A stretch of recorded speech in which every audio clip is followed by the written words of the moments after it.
Bobby Hill's gonna be here tonight, online. He's gonna be online, he's supposed to be here for questions. Okay. Our comptroller, he'll probably be on there too, won't he? He had a hard time getting on I there didn't last get time. to talk to him, I talked to Bobby yesterday, so. I talked to the controller, so I don't know, and I didn't ask, Ryan if he was gonna be on tonight or not.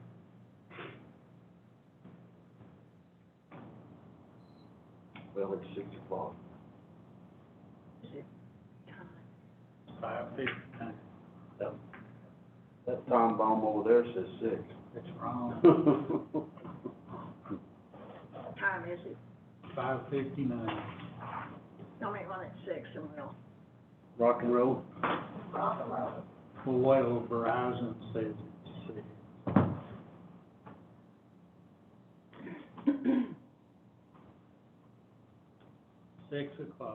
Right on the money. Call to order the Budget Committee. Tonight, Susan Cunningham will lead us in our prayer and pledge. Please join me. We come to you this hour, asking for your blessing and help as we are gathered together. We pray for guidance in the matters at hand and ask that you would clearly show us how to conduct our work with a spirit of joy, enthusiasm, and kindness. In Jesus' name we pray. Amen. Amen. I pledge allegiance to the flag of the United States of America and to the republic for which it stands, one nation, under God, indivisible, with liberty and justice for all. Miss Patty, would you call the roll, please? Hopefully they hear us. Susan Cunningham, Here. Patrick Deakins, Here. Sam Duncan, Here.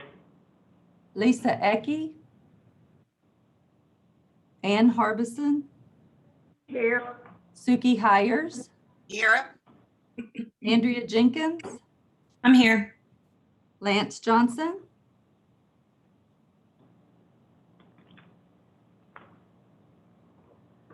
I see he's here, Willie Lemming, Present.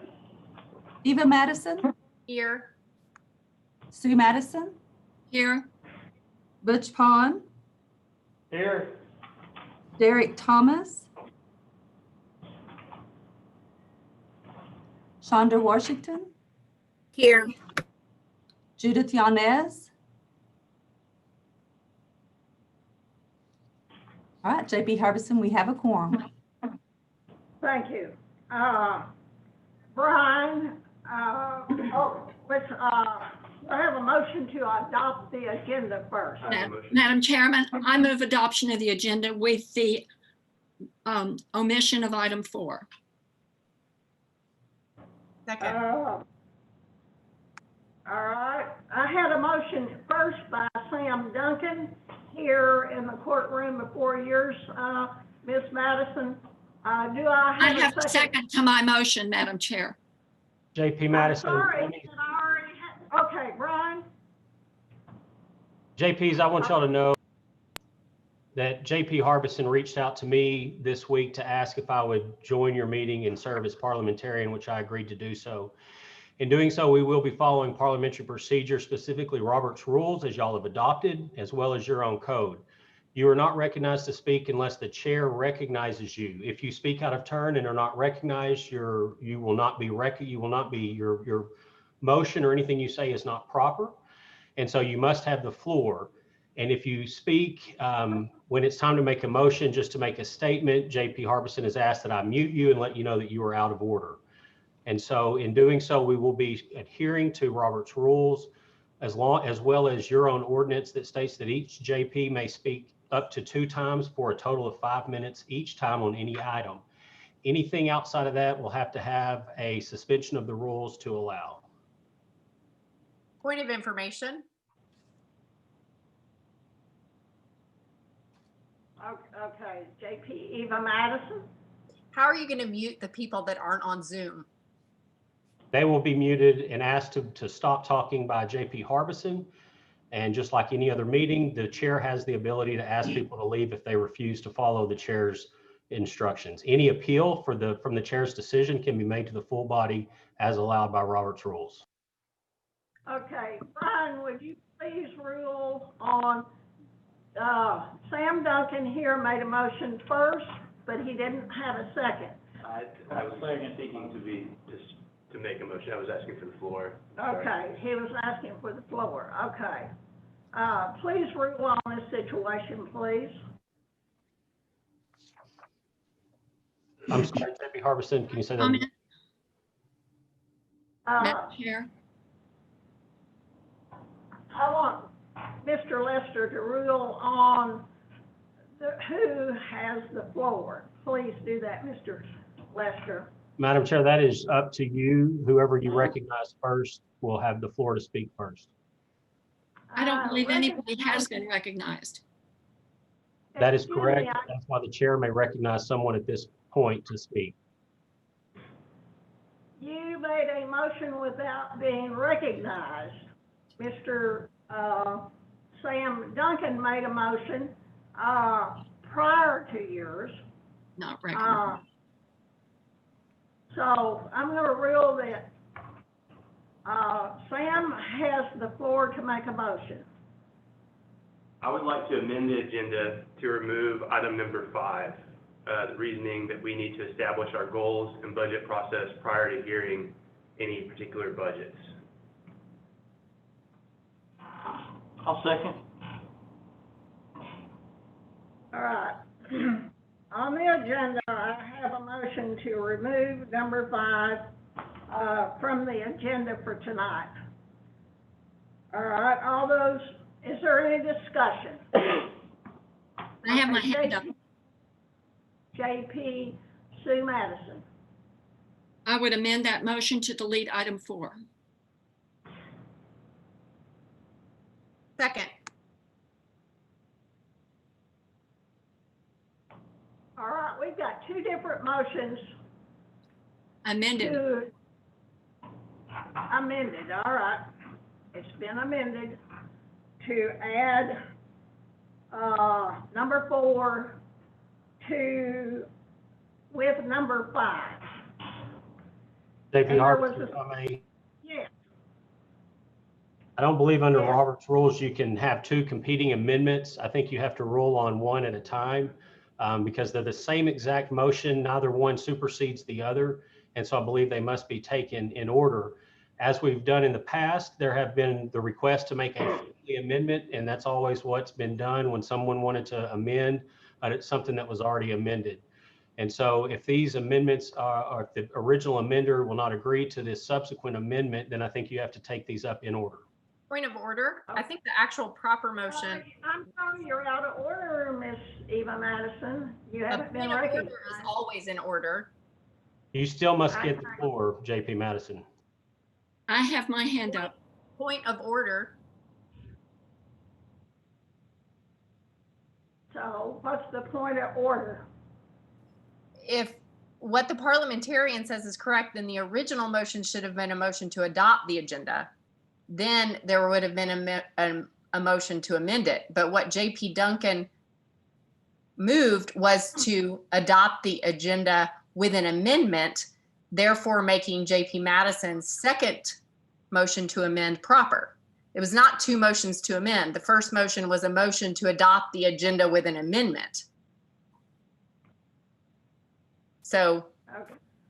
I think that we have to vote on the second amendment first.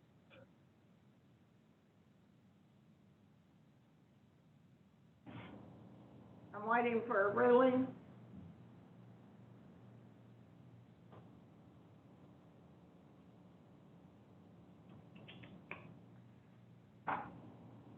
I'm sorry, I didn't realize I was muted while I was talking. Madam Chair, that would be your call. I would disagree as we commonly amend the agenda before we pass it and then amend it. But if so, both, I would say that they would both be out of order and you'd be back to the adoption of the agenda. This is just not how we ever do, how we've done this. Moving back to the adoption of the agenda, do I hear a motion to adopt the agenda?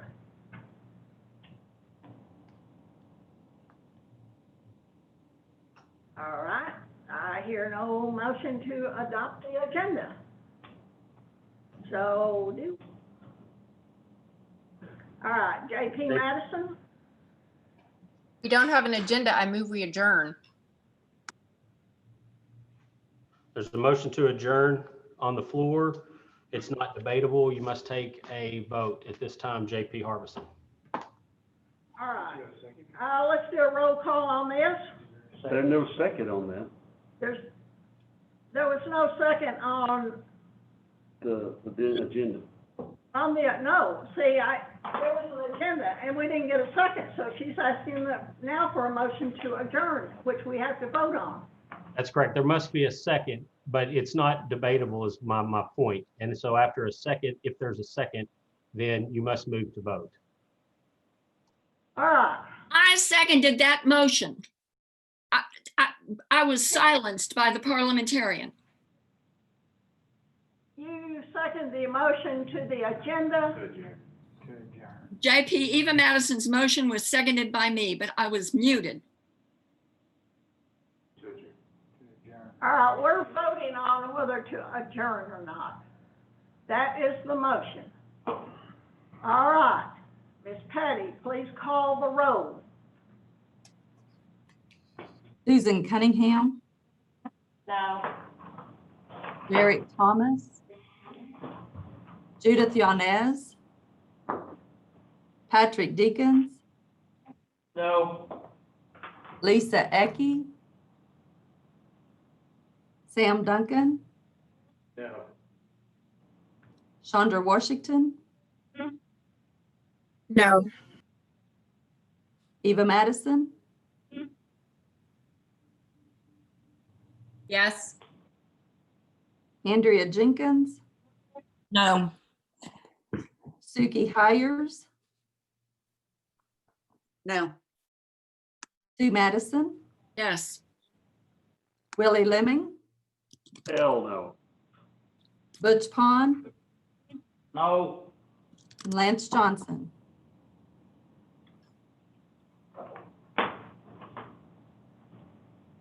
This motion fails.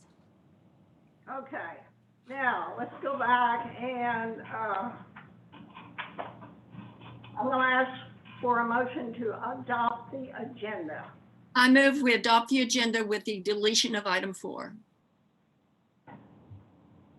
Do I have a second? Second. All right. Ms. Patty, please call the roll. Susan Cunningham, No. Derek Thomas,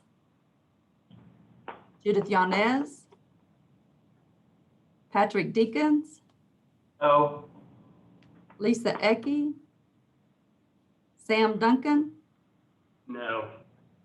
Chandra Washington, No. Eva Madison, Yes. Andrea Jenkins, Yes. Suki Hires, You got, yes. Sue Madison, Yes. Willie Lemming, No. Butch Pond, No.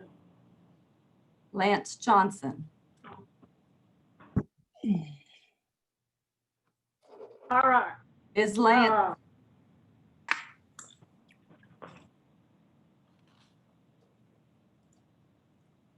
The count, 6, 4, and 4 against. all right, so that motion failed, to remove. Okay, now, do I have an agenda? Oh, What? JP Harbison, I'm sorry. I guess I had 4 yes and 6 no, I'm sorry. Right. Okay, now I have a motion to adopt, I need a motion to adopt the agenda. So moved. All right, do I have a second? Second. All right, I have a motion to adopt the agenda. All those in favor say aye. Aye. All those that are not in favor say no. No, All right, the agenda has been adopted. All right, Request roll call. you want a roll call? Roll call vote. Okay, I've had a request for a roll call on the adoption of the agenda. Ms. Patty, would you please call the roll? Susan Cunningham, Yes?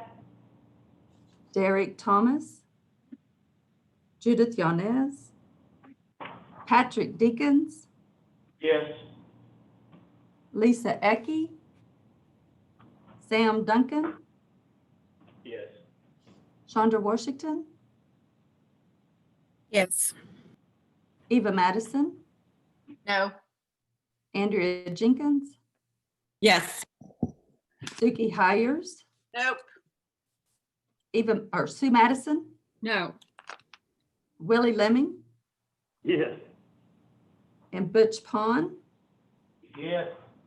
Lance Johnson.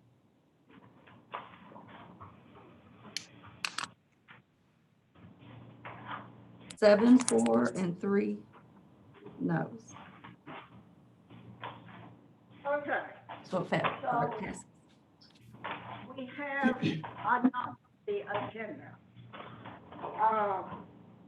Brian's already explained the following three rules, and we'll move on.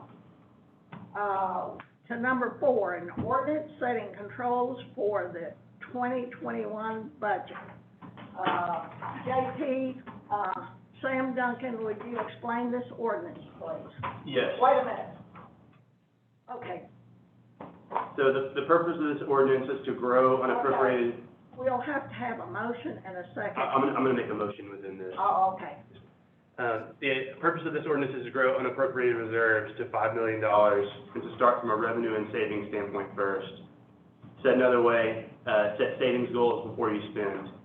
I was under time constraints, and unfortunately, after further review of the ordinance in your packet, the ordinance didn't achieve the goal of savings before we spend, or said another way, increasing unappropriated reserves to $5 million. I made amendments to item 4 and have asked Attorney Lester to put the amended ordinance on the screen, and I'll walk through those amendments now as I move that we pass the ordinance as amended. All right, I'll need a second. Second. All right, I have a second. All right. So I'll walk through the amendments. The first amendment in the ordinance, you'll see on the screens, line 14 and 15. And Attorney Lester, is it possible to kind of zoom in on the specific section? Thank you.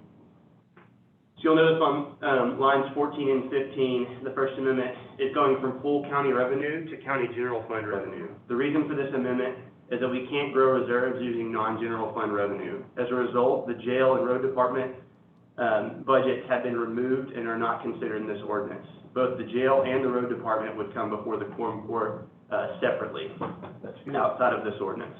The Second Amendment is on line 18, and it takes into consideration the holdback required by law for just the general fund revenue less holdback, not all county revenue. Again, we can't grow reserves using non-general fund revenue, and that was one of the key errors on the first draft of the ordinance.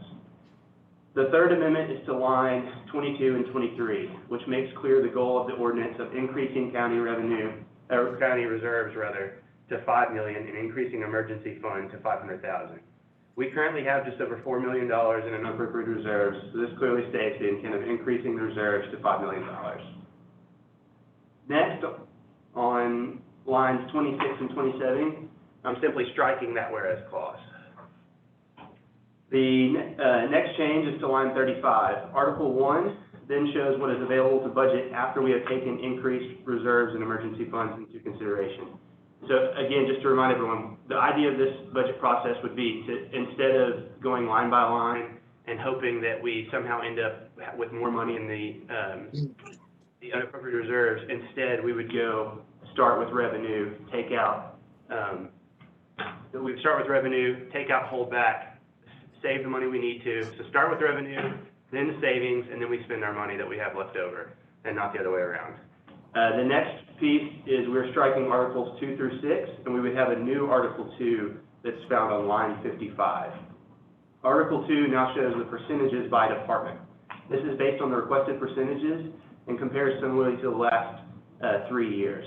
So we've taken a 3-year average and also the submitted proposed budgets for 2021 by each department, and that's where we've come up with these percentages. Again, this gets people very close, if not at or where they need to be for requested budgets. You'll see the next change is to line 73, striking Article number 7.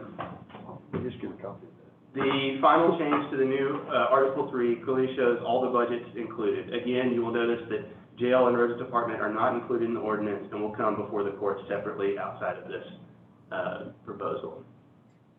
So I move the ordinance be passed as amended, and would appreciate a second. I've seconded. I'll second. All right, we have a motion as amended to pass, and we have a second. All right. Further discussion. I have my hand up. Me too. JP Sue, Eva Madison has had her hand up, JP Harbison. I recognize JP Sue Madison. Thank you, Madam Chair. Members of the Quorum Court, I believe that this ordinance is illegally before us. It shows 8 co-sponsors. And I have tried and tried to think of a meeting where all 8 of us, or all 8 of us plus others of us, were present to consider this ordinance. And now it's been amended drastically. But I think either a daisy chain was employed or something. I don't know how you get HJPs to agree on an ordinance without a meeting. The entire focus of Arkansas's Freedom of Information Act is to ensure that the public's business is done in the presence of the public. We've had no meetings since our last finance meeting. It is absolutely impossible for this item to be on our agenda. And that's why I tried to strike it, so that we could go back and do it right. Okay, well, let's see. JP Eva Madison is next, and then JP Duncan. Thank you, Madam Chair. So my concern was also that somehow between last Tuesday and Friday afternoon, somebody on this court cooked up an ordinance and polled 8 members of the Quorum Court to gain their support for it. That blatantly violates the Freedom of Information Act. I was not contacted to see if I wanted to join in this ordinance because I would have objected to the blatantly illegal FOIA violation. But I will also say that it is entirely improper to bring a motion forward that is dramatically different, that the members on Zoom do not have a copy of and cannot see, because I have now been given my 5-minute timer, and that's all I see. So I can't even see what I'm being asked to vote on. And then what I did see on the screen in the limited manner that I was able to view it, the original version was not what was circulated in the packet on Friday, because the packet on Friday in Article 6 had a category for radios at 13% that is not in what is showing up on the screen. So I have absolutely no way to know that what I have in my packet is what was presented and then dramatically amended. And I'll just say, this is so completely offensive and insane that we are trying to automatically approve budgets in the dark with people agreeing to things apparently by phone and email when we're talking about millions of dollars. That is so irresponsible. And so I encourage members, even those who supposedly co-sponsored this, because whatever you co-sponsored is not what's being presented tonight. This needs thorough study. The amended version needs to be published for the JPs, for the public to review so that we can make an informed decision on our budget process. This is not a budget process. What this is something a few are shoving down the throats of other people, and I can't go along with it. So I encourage my fellow JPs to be more thorough in their review of the budget process and to actually have a dialogue where we talk about the budget, and let's do it in a way that doesn't break the FOIA law. Thank you, Madam Chair. Thank you. JP Duncan. So a lot of accusations have been made, and I'll just make it very clear that there was no other meeting held outside of the Tuesday night meeting, and that I didn't know about co-sponsors until I received the agenda packet. I approached Attorney Lester with the idea of changing how we go about the budget process and doing it similar to how I do my personal finances, where I look at how much money I make, and then I take how much I want to save, and then I tell myself how much I have to spend. So I know that sounds crazy, but it's a pretty simple idea. Let's start with revenue, then let's see how much we want to save, how much we want to keep in unappropriated reserves, and then how much do we have to spend. It's pretty simple math. So that was the idea of the ordinance. And we quickly tried to put something together, and obviously, as I mentioned, due to time pressure, it didn't turn out and didn't achieve the goal of having $5 million in unappropriated reserves in 2021. So you see this obviously changed ordinance, and I get that, but the goal is still the same. The goal is to grow unappropriated reserves to $5 million. That's it. And I want to start the budget process looking at revenue first, and then unappropriated reserves. And then we go from there. So I'm glad that other people appreciated the ordinance. I appreciate Attorney Lester and whoever else within the judge's office that was able to share the vision behind the ordinance and get co-sponsors. So there's the idea behind it. It's very simple. Let's change how we do the budget process. Let's be smart about this. Let's grow unappropriated reserves, and this is the way to do that. I want us to take from our $4 million in reserves up to $5 million. It's a tough goal. It's a tough goal that's going to take the different departments to have to lean in and have to get creative and figure out how to spend less money. They're going to have less money to budget as a result of that. Well, guess what? That's what we have to do. I think this is the best way to go about it, because if we do it the other way, what we've done in years past, we've looked line item and by department, and at the end, we just hope that it all works out. That hasn't worked for us, guys. We've hoped it's going to work out, and guess what? We're stuck around that $4 million mark. My ultimate goal is we get up to $6 million in unappropriated reserves. So I think this is a huge leap starting in 2021 that we grow it by $1 million, and in 2022 increase by another $1 million. So we're up to that $6 million mark. And in reality, this first year, it's not even a full million. It's 900 and something thousand, because we'll have just over I think it's 4,069,000 in unappropriated reserves. So it's nearly $1 million. So it's a simple idea. Hey, let's start with revenue. Let's have a goal in mind. The goal is to save another nearly $1 million to put in unappropriated reserves. Let's be smarter with how we budget, and it's going to push and press, and it's going to be harder on some of these elected officials to have to work within that budget. But guess what? I don't want to have to tell them how much they can spend on paper clips. I want them to make those hard decisions themselves. I want them to have to figure out and work hard rather than me sit here and nitpick line item by line item. I don't think that makes any sense. They're elected by more people than we are in this court. We're elected by our district specifically. We represent 1/15 roughly of the total county. Guess what? These elected officials, they're elected by the entire county. Let's let them make hard decisions and work their own budget. Thank you. JP Andrea Jenkins. Thank you, Madam Chair. I just want to reiterate that I found it, when looking through the agenda for tonight, I was not unaware of the sponsorship. I was not contacted.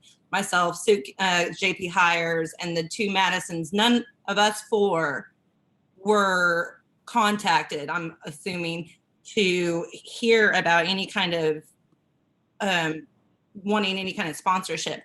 And to hear that JP Duncan didn't even know about that himself, This worries me. It worries me that, if you're wanting to get everyone involved, get everyone involved. Let's ask. I have nothing wrong with, no negative opinions about what JP Duncan just stated. He's very aware of his knowledge in this, but I just wanted to reiterate that, that was a surprise to see all those names, and I was not contacted either. Thank you. JP Deacons. Thank you, Madam Chair.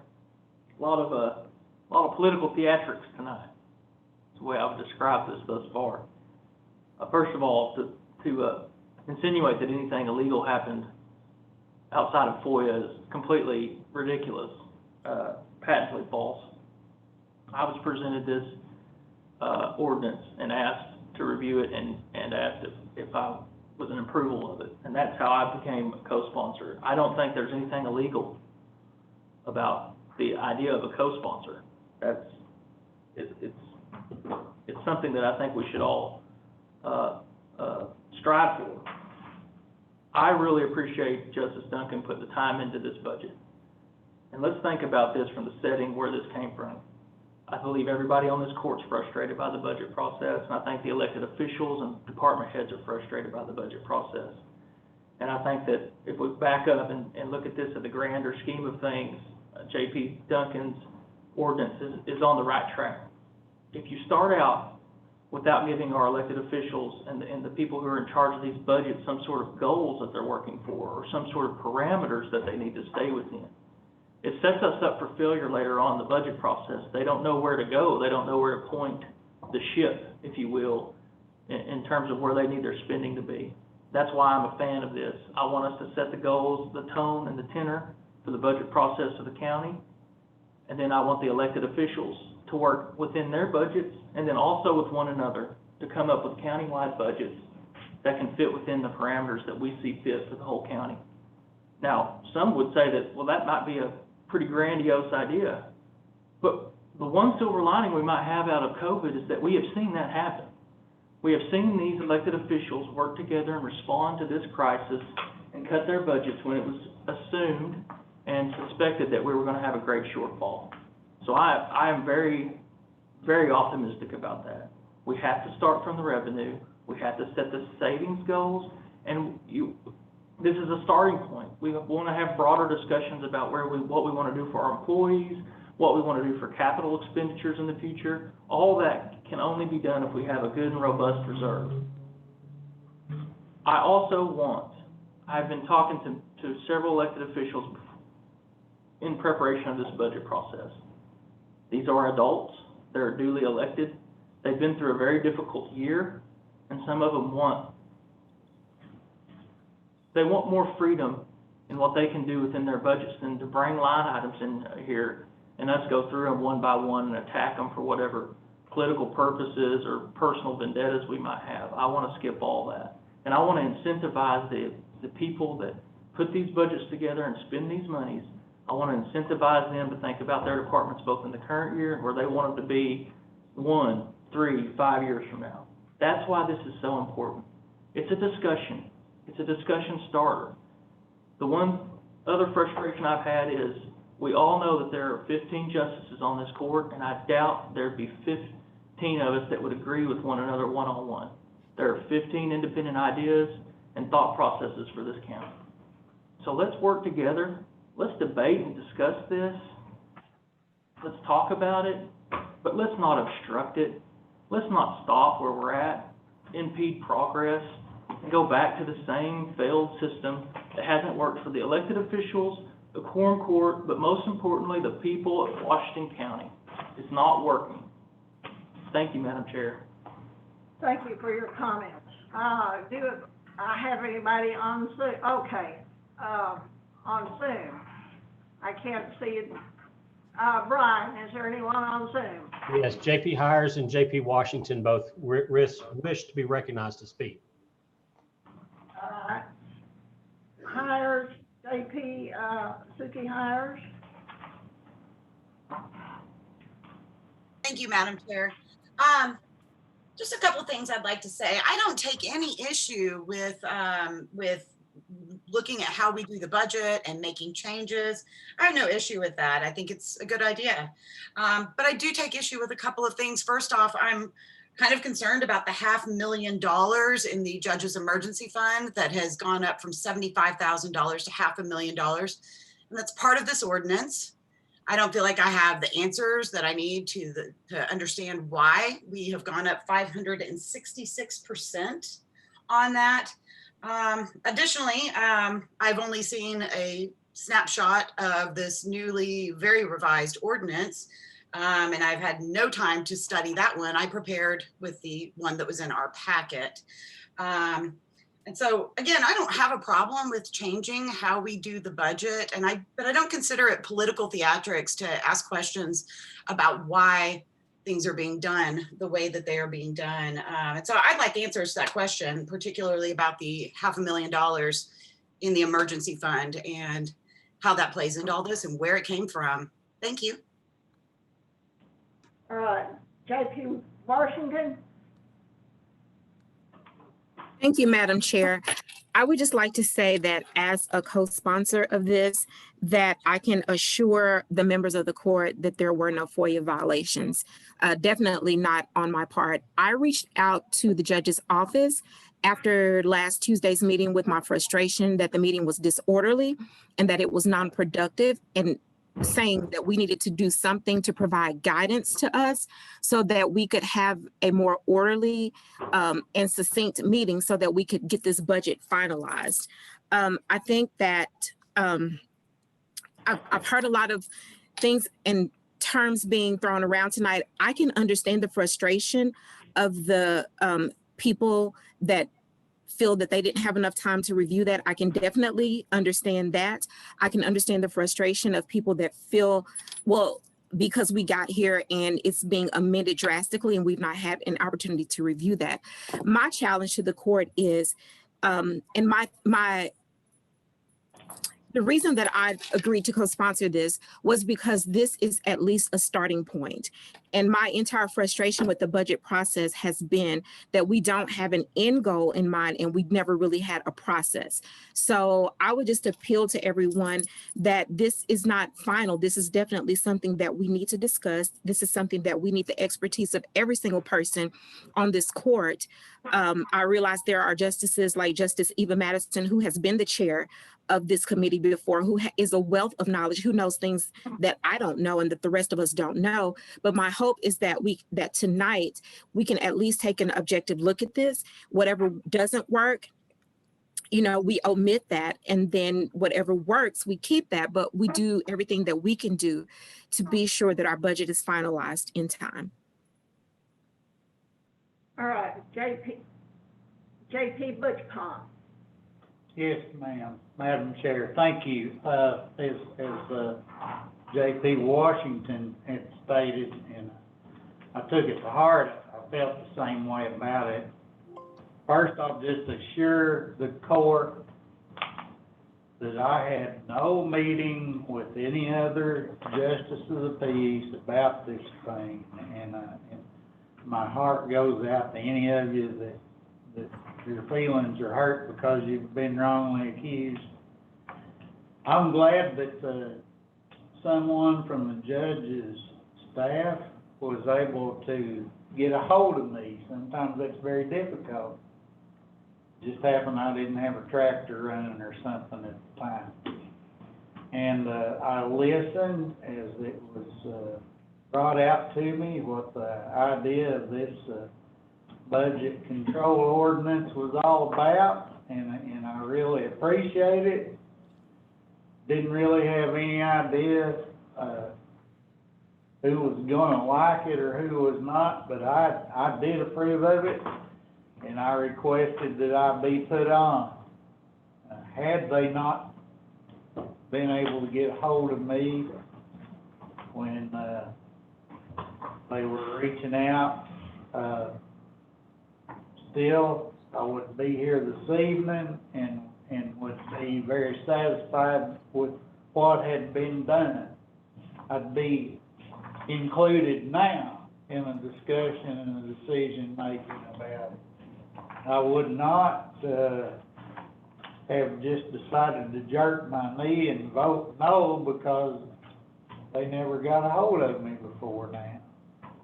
And that's just me, but, at some point, we do have to get around, avoid the theatrics and just make decisions that, are good for the people of Washington County.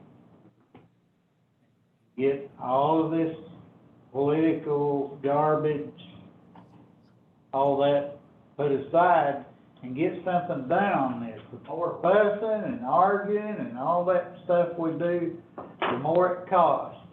It adds up. There's 15 of us, and we each get paid for every one of these meetings. I'm gonna come to them and represent the people of District 15. And I appreciate what the judge's staff and the rest of the elected officials has done. I appreciate Ms. Harbison's diligence on this, and I thank Sam for coming in and helping us put something together. Right now, we're putting it together. This is the time when we all come together and put it together. We don't all have to vote yes.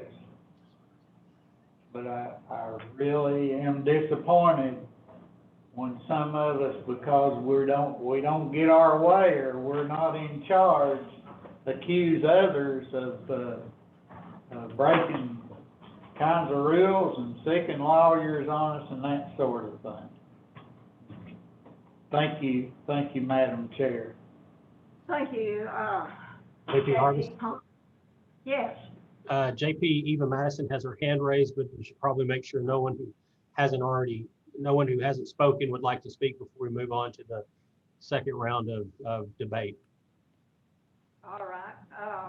I have no one on the court. I do not know whether there's anyone on Zoom or not.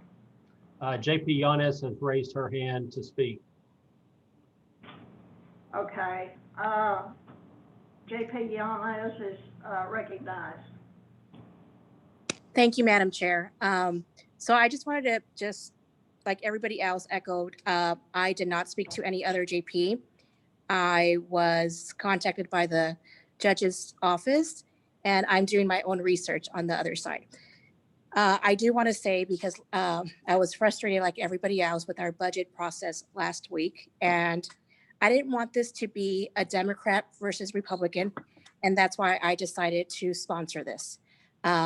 Hopefully everyone knows that I like to research and I like to ask questions, and so I'm going to do what's best for our constituents. But I do want us all to work together, because normally what happens is we get into these arguments and then everything gets really gray and we don't focus on what it is, the budget. And so that was my intention with co-signing this, and to ensure that we have a budget process that will be ethical for our constituents. So I appreciate everyone. Hopefully this is a start, and we can work together with everyone's expertise, because I think we all have some wisdom here that we can run a smoother budget process on this. So thank you, everyone. I appreciate you. JP Harbison, at this time, I don't see anyone else on Zoom with a hand raised. So, okay, Willie Lynn. Except, let's take that back. For the first time, JP Eva Madison has her hand raised, but no one else on Zoom who hasn't spoken yet has a hand raised. Okay, Go ahead, Lydia. Willie Lemming has not, no, go on.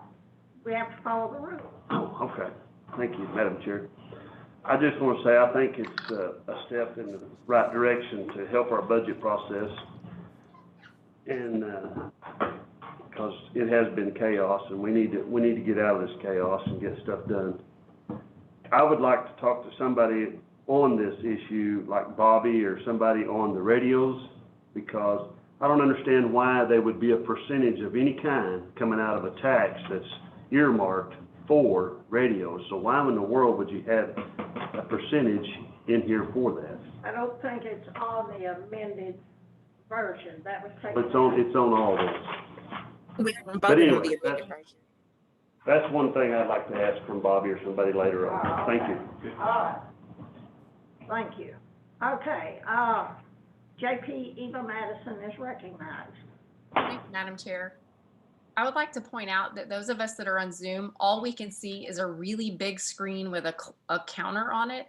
We cannot see anyone else speaking at all, and this is not equal participation in a public meeting for those of us that are elected officials. So I implore our chairwoman to figure out another way to conduct this, because I will not sit through a meeting where all I see is a timer counting down how long I have to talk. I also want to say that this new rule of enforcing who goes first and who goes second, JP Duncan spoke twice, and we didn't require him to wait his turn. So let me echo what JP Hire said. I'm all for revising the process. When I had my brief stint as budget chair a few years ago, that's exactly what I tried. It failed. And that's why I resigned my chairmanship and let someone else take over. I'm all for it. What I'm not for is the process being conducted behind closed doors. And for those of you that are saying I didn't talk to another JP, I encourage you, when you get off this meeting, to Google Harris versus City of Fort Smith. You don't have to talk to another JP to violate FOIA. The county judge, whoever it was in that office, that serially contacted 8 of you to enlist your support for an ordinance, whether you called or they called you, if they solicited your support to co-sponsor and support an ordinance, you violated FOIA under the city, Harris versus City of Fort Smith, out of the Arkansas Supreme Court. That's a problem. We're doing the public's business in private, not in public. And so this is not about whose feelings are hurt or political theatrics.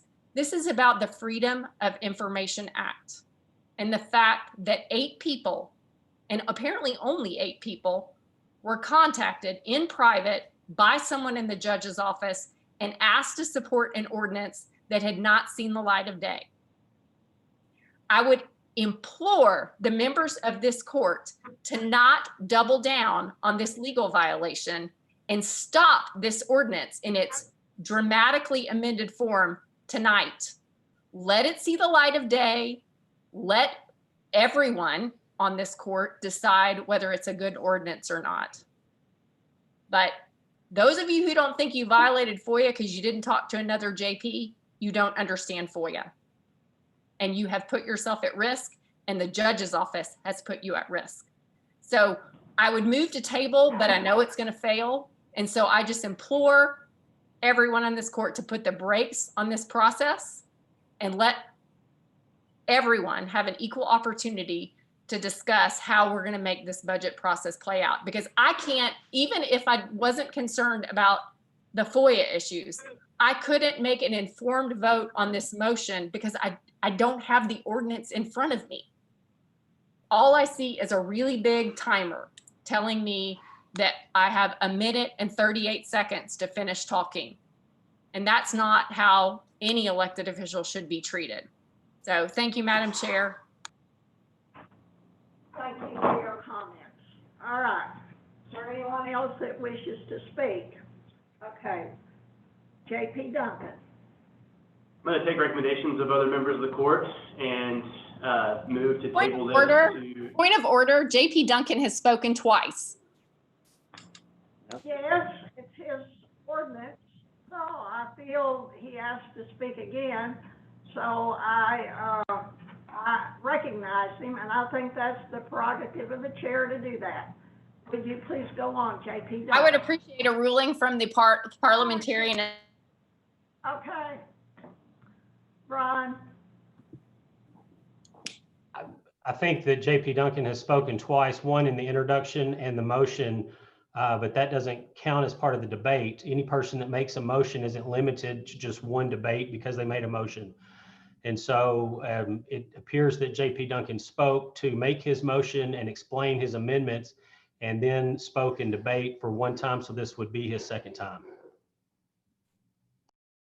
Okay, proceed, J.P. Duncan, you next. I'm simply, actually following recommendations of other members of the court, and with all the different changes to the motion, I think I would like to table it until next meeting. Second. All right. When is the next meeting? You said it. I mean, we have scheduled meetings. Next Thursday will be the next meeting of the, this committee. All right, till next Thursday. The 24th. Okay. I have a motion to table, until September 24th. Is that correct? 24th. Is there any further discussion? This is not debatable, Madam Wait Chair. a minute. Oh, You okay, need- that's you need true. to pass what we It's got not going. debatable. All right, to table. Patty, will you please call the roll?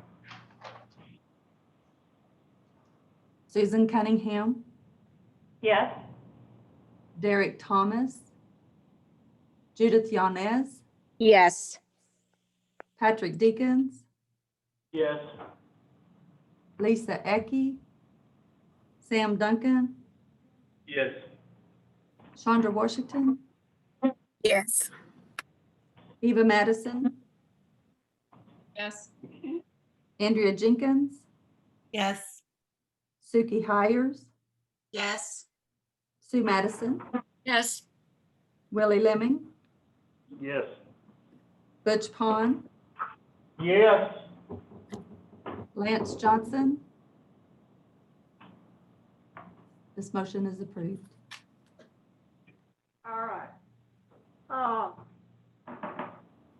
Public well, I guess I need to make just a minute, a comment, since we have a budget process in forming.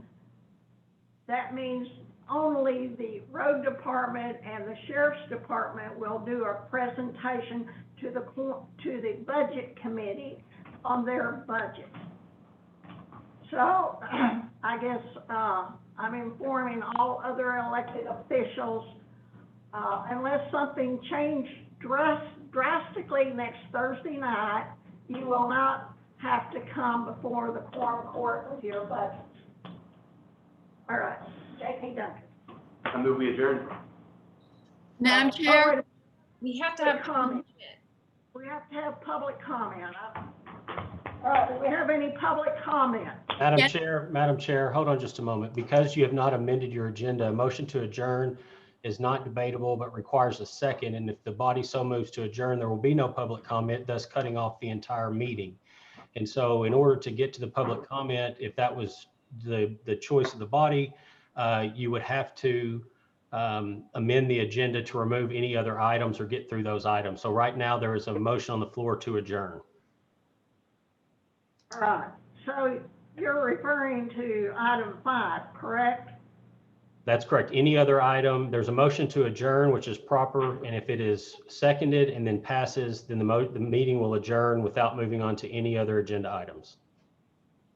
All right, we have a motion and a second. All those in favor of adjourn, say aye. Who seconded? Aye. who seconded it?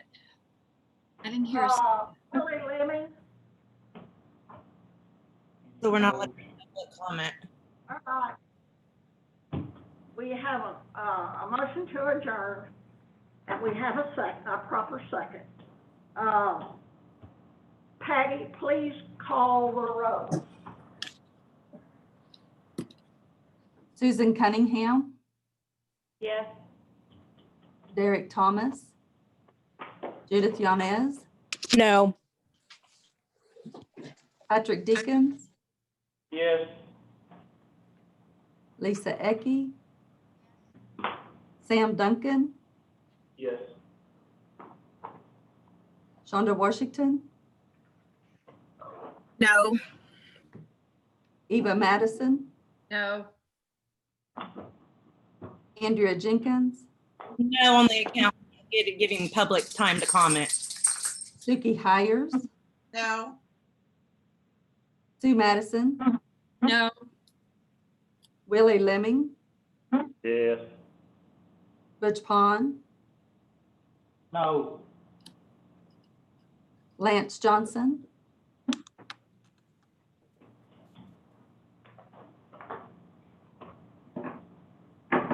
so 7 no and 4 yes. All right, we are still in a meeting. All right, Brian Lester. Since we really didn't remove the budget review of those on here, is it necessary that they present their review of their budgets?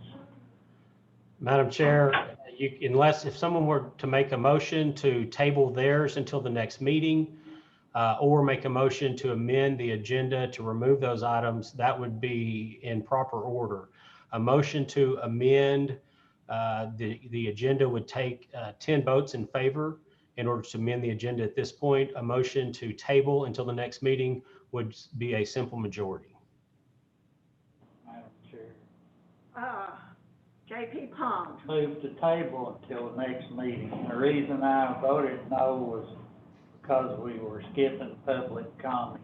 Okay, but we have to go back and take care of everything else on here. Second. All right, I have to table and second, the budget reviews for county judge, county clerk, collector, and treasurer. All right, all those in favor say aye. Aye. All those, opposed say no. No. It's tabled. All right, now we go to public comment. Chair, JP Harbison, JP Madison has her hand raised to make a motion. to make a comment. Well, that would be improper. So if you have your hand raised to make a motion, that would be proper. I can't make a public comment? If you want to be recognized in the public comment time, I guess you could let the chair know that you want to be recognized in the public comment. Okay, that's what I was trying to do. I guess I need to wait. Okay. All right. Do we have any other people for public comment? JP Harbison, we have one public comment hand raised for Janelle Smiley, and I will allow Ms. Smiley to speak. Okay.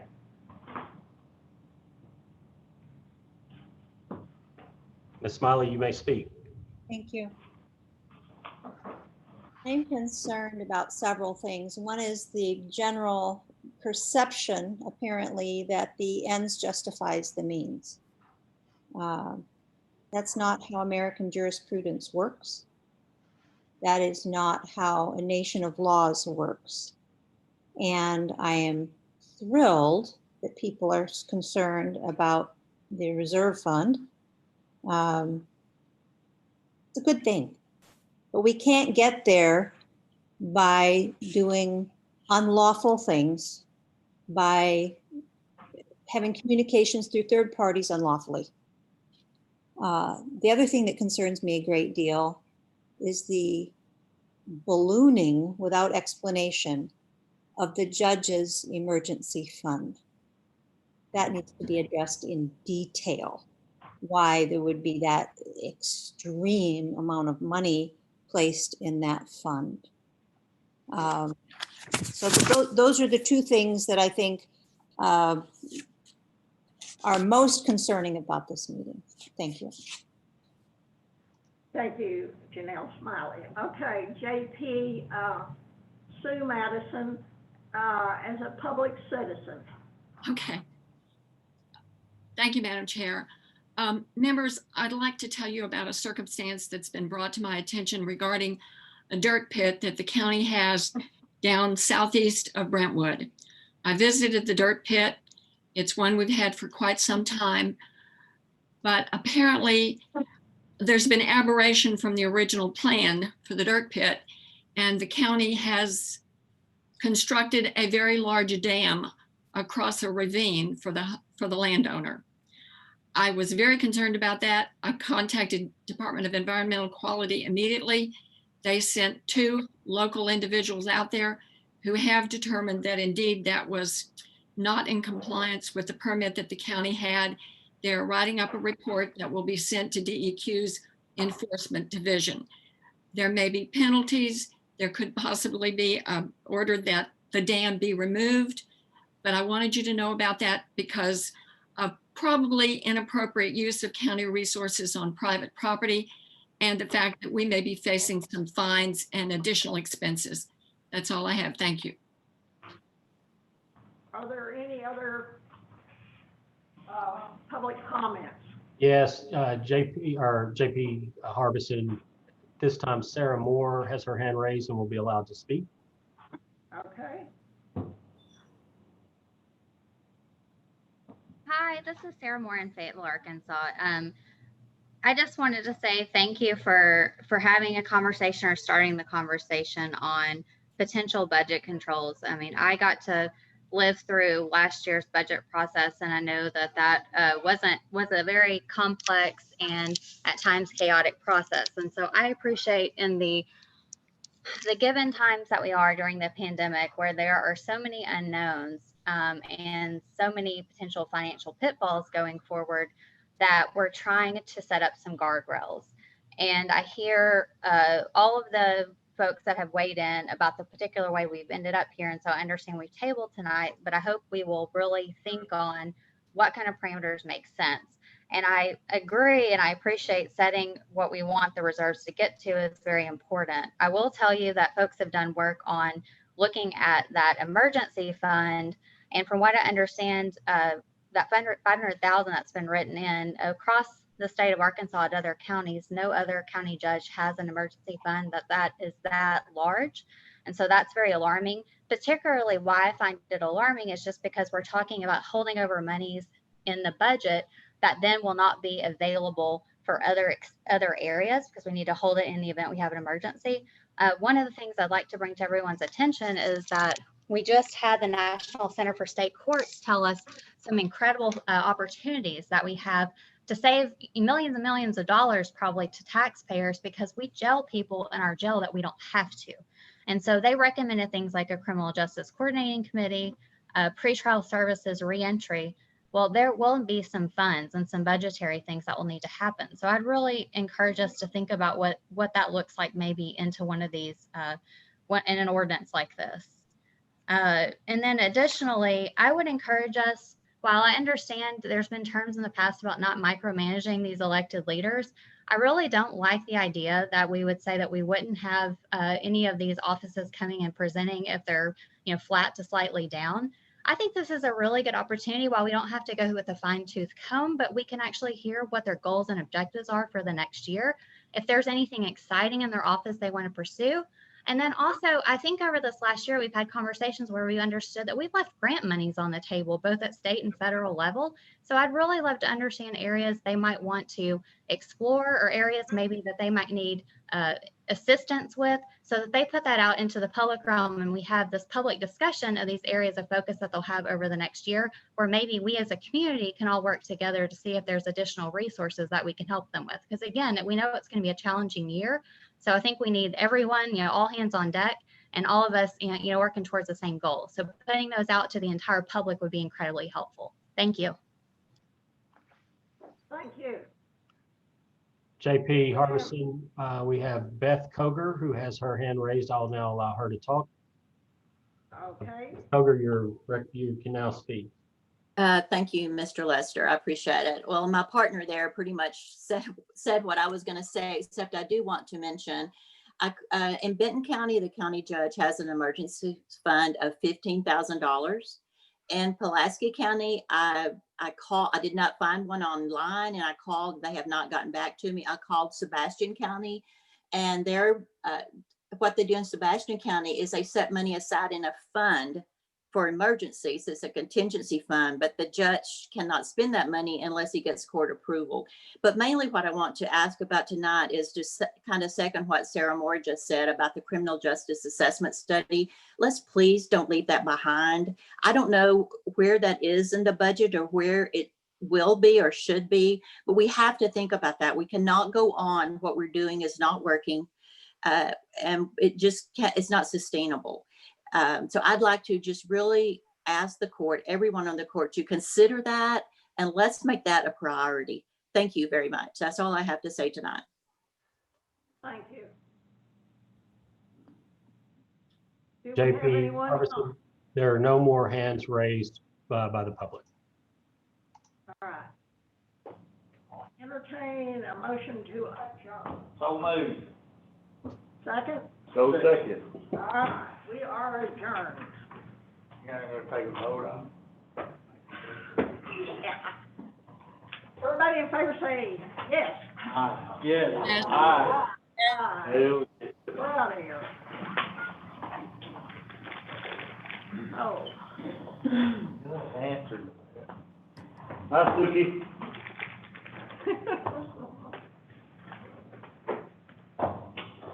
Well, folks, what a party. I feel like the audio was better tonight.